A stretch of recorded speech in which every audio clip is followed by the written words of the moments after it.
President. Senator from New Hampshire. Thank you, Madam President. Reserving the right to object. First of all, let me just say to my colleague from Oregon, I share what you have described in the work that you did in bringing forth the Internet Tax Freedom Act. The success we have seen from keeping the Internet free from discriminatory taxes has been astounding. So I commend you for that. I'm a co-sponsor of and a proud co-sponsor of your permanent act that you have with the senator from South Dakota.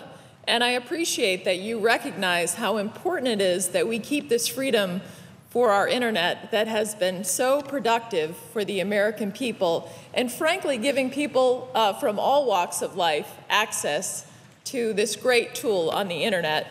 So I thank my colleague from Oregon for that. Unfortunately, I object. I want to note today that I'm reserving my right to object because to extend this only to December 31st is just to invite uncertainty for the American people. I think the American people have had enough of these dramatic New Year's Eve moments in this body where they're wondering, are we going to act on important things like, will we ensure that the internet remains free from discriminatory taxes? And I know that my colleague from Oregon shares the same goals, but to put this into December 31st, the lame duck of this body at the moment where we can all be sitting here on New Year's Eve and the American people again can be looking at us saying, why do you all leave this to the very last minute on something that has 52 co-sponsors that's the right thing to do for the American people? And we should give them the certainty now by extending this law permanently. I also note that if this is going to be extended into the lame duck session, I'm very worried about the shenanigans that are going to happen. And the shenanigans are on an issue that the senator from Oregon and I are quite passionate about, and that is the so-called Marketplace Fairness Act that my colleague just referenced from North Dakota, which is, I like to call it, instead of the Marketplace Fairness Act, the Internet Sales Tax Collection Act. My colleague from North Dakota mentioned that this is about state and locals collecting taxes.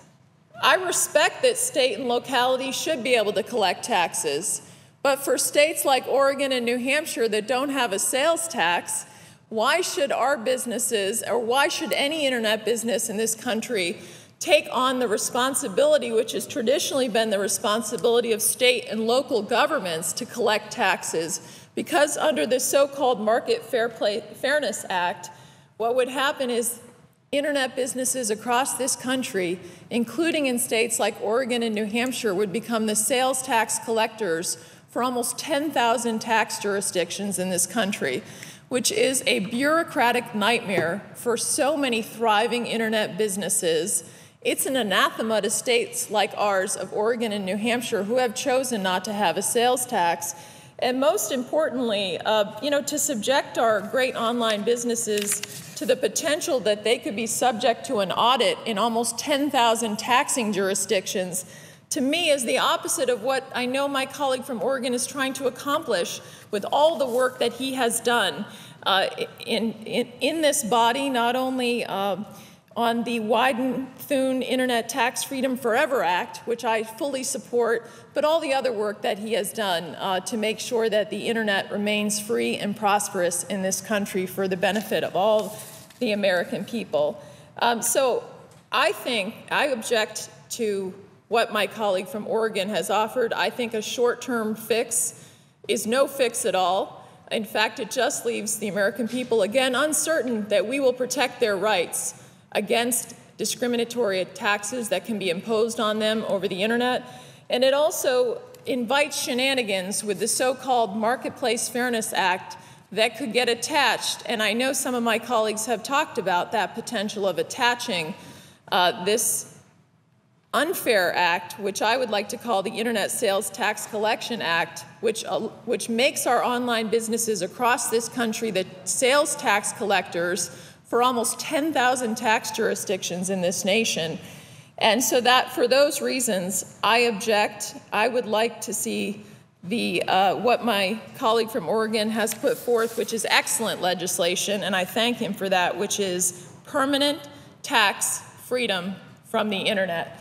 And with that, Madam President, I believe that the senator from Texas would also like to be heard on this